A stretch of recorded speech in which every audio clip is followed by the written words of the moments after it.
अस्सलामुअलैकुम, क्या हाल हैं आपके। Welcome back to my channel viewers. आज सुबह को मैंने जल्दी से बनाया नाश्ता और हम अपनी रूटीन के मुताबिक ही उठे थे। और नाश्ते में मैंने अंडे पराठे, चाय वगैरह और टोस्ट वगैरह थे, ये मैंने बनाए और नाश्ता किया। रात से हमारे इलाके की लाइट नहीं थी, हमें नहीं पता था कि पूरे इलाके की लाइट क्यों ख़राब है। फिर सुबह को बच्चों को स्कूल छोड़ने के बाद मेरे हस्बैंड ने आकर मुझे बताया। उन्होंने पूछा सबसे कि लाइट क्यों ख़राब है, तो उन्होंने कहा कि लाइट ख़राब हो गई है और ट्रांसफार्मर जो है वो धमाके से उड़ गया है, ख़राब हो गया है। और फिर हम जो है A few moments later.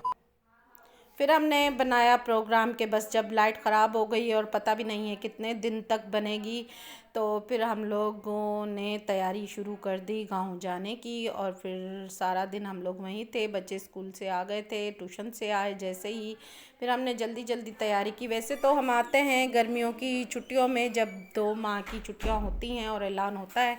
अभी फ़िलहाल कोई ऐलान नहीं हुआ है, बच्चों के पेपर्स वगैरह हो गए हैं। अरसलान का बस एक आखिरी पेपर है, तो वो पेपर भी हमारा वो कंप्लीट हो गया है। तो बस फिर हम रिज़ल्ट गांव से ही आकर उठा लेंगे। और फिर हमने तैयारी करके गाड़ी मंगवाई और फिर जल्दी से अपना सामान रखा और फिर हम चल दिए अपने गांव की तरफ। गांव के रास्तों से तो आप वाकिफ़ ही हैं, काफ़ी दफ़ा हमने बताया है आपको कि हमारा गांव कुछ ही फासले पर है हमारे शहर से, तकरीबन 15-20 मिनट का रास्ता है।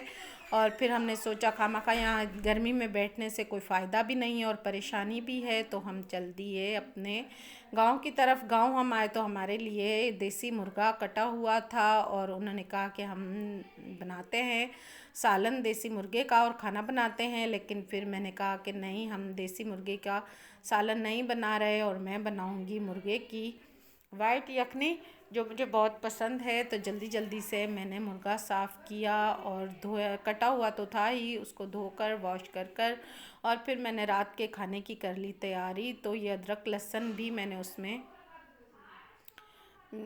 शामिल करने के लिए कूट लिया है, अच्छी तरह से उसकी हमने बारीक कुटाई कर ली है। यखनी बहुत ही सिंपल तरीके से मैंने बनाई थी। गोश्त को मैंने वॉश करके एक देगची में डाल दिया, साथ ही मैंने ये देखे प्याज भी साबुत काट के तकरीबन 10 के करीब दरमियाने साइज़ के प्याज थे, क्योंकि प्याज यखनी में ज़्यादा जाते हैं। तो मैंने वो प्याज काट के, अदरक लहसुन भी कूट के डाल दिया था, साथ ही नमक और सिर्फ़ काली मिर्चें थोड़ी सी मैंने डाल के और थोड़ा सा घी भी शामिल किया और बहुत ही अच्छी तरह से गल के प्याज देखे ये तैयार हो गए। 10 मिनट तक मैंने इनको खूब अच्छी तरह से भुना, 2 दफ़ा पानी का छींटा लगा के 10 मिनट तक इसकी खूब भुनाई की। गोश्त गल चुका है अल्हम्दुलिल्लाह हमारा और बहुत ही अच्छा सा तैयार हो चुका है और बहुत ही अच्छी खुशबू भी आ रही है।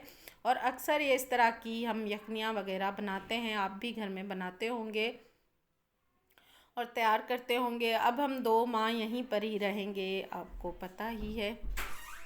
तो जल्दी से मैंने ये यखनी तैयार कर ली और फिर हमने रात का खाया खाना और फिर थोड़ी देर हमने बातें वगैरह भी की। पतली मैंने थोड़ी सी रखी है, क्योंकि यखनी आपको पता ही है थोड़ी सी पतली होती है, तो इसकी वजह से मैंने पानी थोड़ा सा ज़्यादा ही ऐड किया है। मेरे चैनल को लाइक और सब्सक्राइब भी करिएगा प्लीज़।